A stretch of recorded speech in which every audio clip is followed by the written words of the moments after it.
Bareskrim Polri memastikan akan memeriksa Silviana Murni terkait kasus dugaan korupsi pengelolaan dana Bansos Pemprov DKI Jakarta. Hingga kini polisi belum menetapkan tersangka atas kasus tersebut.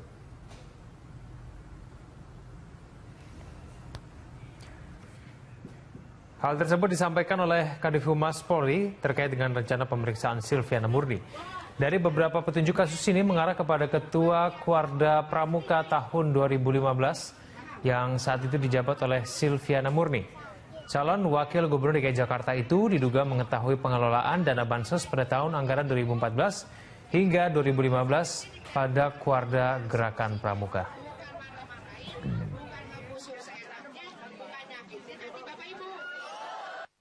Untuk dimohon hadir kepada Ibu Silviana bahwa di dalam pelaksanaan penyelidikan yang berjalan dari penyidik Tipikor Bareskrim memerlukan keterangan, bahan keterangan dari beliau.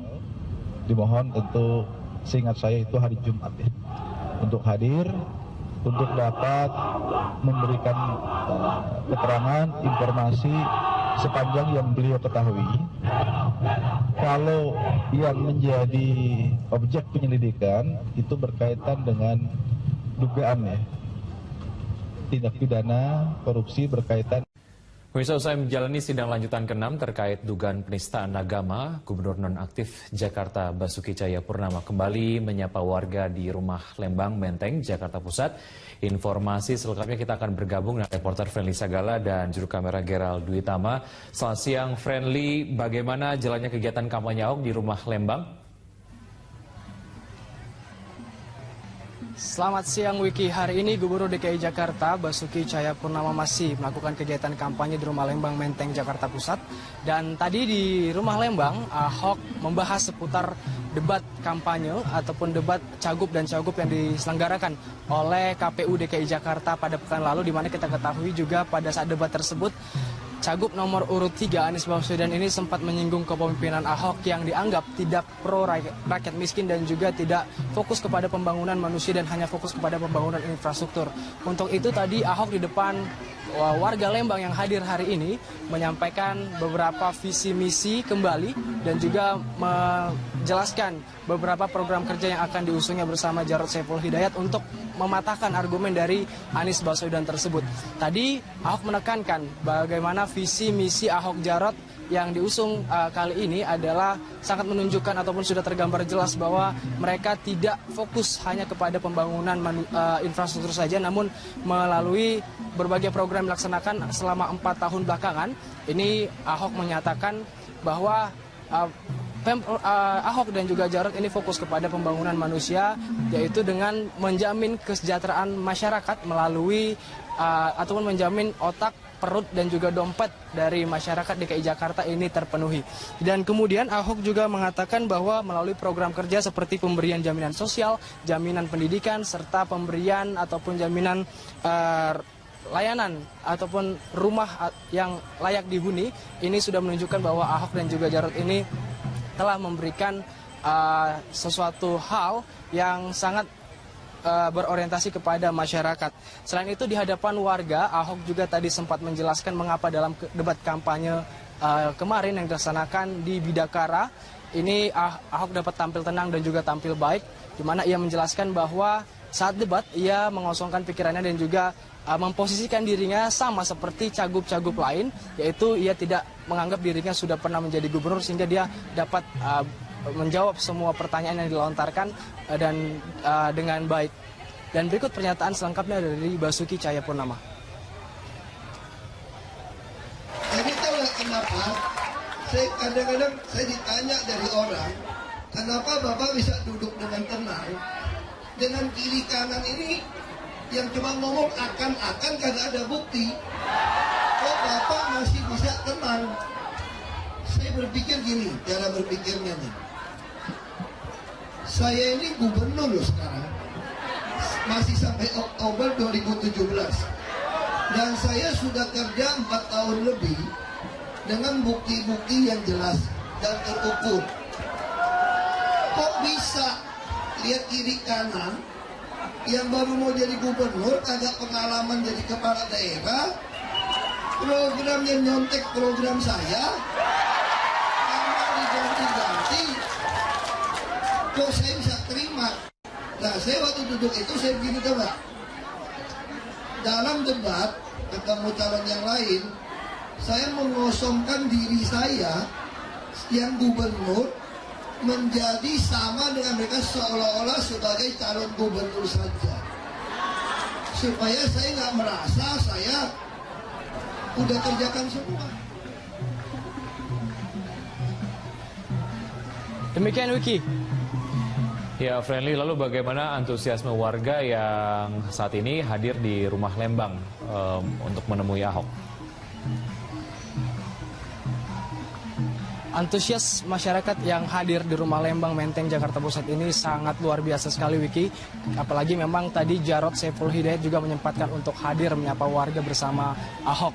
Dan jumlah warga yang datang tadi di Rumah Lembang ini sangat penuh sesak, di mana kami melihat tidak seperti biasanya ketika Ahok datang ke sini, masyarakat yang hadir juga sangat ramai sekali. Hal ini memang disebabkan karena tim pemenangan Basuki Cahayapurnama dan juga Jarod Saiful Hidayat telah menyepakati bahwa per Januari 2017 jadwal kunjungan Ahok untuk menyapa warga di Rumah Lembang ini hanya akan dilakukan pada hari Rabu setiap minggunya. Untuk itu memang hal ini menyebabkan banyak masyarakat yang tadinya dapat bertemu Ahok secara dengan mudah dan juga setiap harinya, namun saat ini sudah dibatasi, yaitu setiap hari Rabu di setiap minggunya. Sementara itu dukungan juga terus mengalir ke pasangan Basuki Cahayapurnama dan juga Jarod Saiful Hidayat. Tadi ada beberapa komunitas yang mendeklarasikan kelompok mereka untuk mendukung Ahok dan juga Jarod. Salah satunya adalah Persatuan Tunanetra Indonesia yang mendeklarasikan dukungannya karena menganggap pemerintahan yang dipimpin oleh Ahok dan juga Jarod ini ramah kepada kaum disabilitas. Di antaranya adalah program Transjakarta Care dan juga Transjakarta yang memiliki inovasi baru yaitu dengan lower deck. Dan kemudian ada juga tadi komunitas ataupun keluarga besar Marga Sirait yang juga datang ke sini untuk memberikan dukungannya dan juga mendeklarasikan dukungannya kepada Basuki Cahayapurnama dan juga Jarod Saiful Hidayat. Mereka berharap agar nantinya mereka Ahok dan juga Jarod dapat memenangkan pilkada selama 1 putaran. Terima kasih Anda masih bersama News on the Spot. Pemirsa, KPU DKI menyiapkan logistik untuk pilkada pada 15 Februari mendatang. Informasi selengkapnya kita akan bergabung dengan reporter Yana dan juru kamera Ricky Rusdiana. Selamat siang.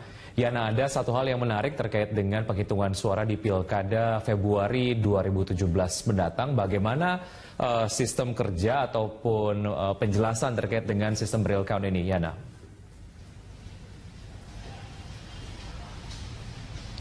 Ya, baik Wiki dan juga pemirsa, dari Komisi Pemilihan Umum DKI Jakarta sendiri memang sudah menyiapkan sistem penghitungan suara dengan situs yang bernama Situng. Nantinya dalam sistem ini akan melakukan di masing-masing TPS sendiri, petugas TPS akan melakukan dengan cara mengunggah foto kertas C1 sebagai bukti laporan hasil dari pilkada di masing-masing TPS, sehingga langsung dapat dilakukan real count secara real time. Sedangkan untuk lembaga-lembaga lain yang non KPU atau KPU sendiri secara resmi memang menyiapkan Situng ini sebagai situs yang dapat dilihat untuk melihat real count dari penghitungan suara setelah pemungutan suara. Namun dari lembaga-lembaga lain ini memang tidak dibatasi untuk melakukan penghitungan suara cepat begitu. Namun dari KPU sendiri memang mengharuskan untuk melakukan pendaftaran di KPU untuk masing-masing lembaga yang akan melakukan real account ini. Dan hingga saat ini sudah 24 lembaga yang mendaftarkan di KPU untuk melakukan real count di hari pemungutan suara nanti. Wiki. Ya, Yana, lalu bagaimana dengan persiapan percetakan surat suara yang akan digunakan saat pilkada mendatang di pertengahan Februari nanti? Ya, Untuk surat suara sendiri hingga hari ini memang proses percetakannya sudah selesai dan sedang melakukan perjalanan dari Makassar menuju ke Jakarta untuk segera langsung didistribusikan ke berbagai wilayah di Jakarta. Namun hingga hari ini belum ada, memang ditargetkan hingga minggu ini akan selesai dilakukan dalam perjalanan. Sehingga nanti ditargetkan H-2 dari hari pemungutan suara, surat suara ini semua sudah dapat berada di masing-masing TPS di setiap wilayah. Untuk data yang kami peroleh sendiri, surat suara ini sudah tercetak yakni sebanyak 7,2 juta dari jumlah DPT sebanyak 7,1 juta. Jumlah 7,2 juta ini meliputi tambahan yakni 2,5% dari jumlah DPT dan juga 2.000 lembar untuk antisipasi bila nantinya memang ada kemungkinan untuk melakukan pemungutan suara ulang. Dan sedangkan untuk 2,5% ini sendiri adalah merupakan tambahan begitu untuk melakukan bila memang ada surat suara yang rusak maupun cacat. Dan juga masing-masing TPS ini 2,5% ini adalah nilai dari masing-masing TPS, di mana TPS ini sendiri ada berjumlah 13.023. Dan selain itu juga Komisi Pemilihan Umum menyiapkan selain dari distribusinya sendiri juga menyiapkan sejumlah pengamanan. Untuk pengamanan sendiri memang sudah dikawal dari pihak kepolisian dan juga dari surat suara ini KPU menyiapkan pengamanan yang ada di surat suara, yakni dengan sistem microtext. Microtext sendiri ini menggunakan sistem kode-kode khusus yang ada di surat suara untuk kemungkinan adanya pengaduan surat suara palsu bila memang nanti setelah hari pemungutan suara ada pengaduan seperti surat suara palsu.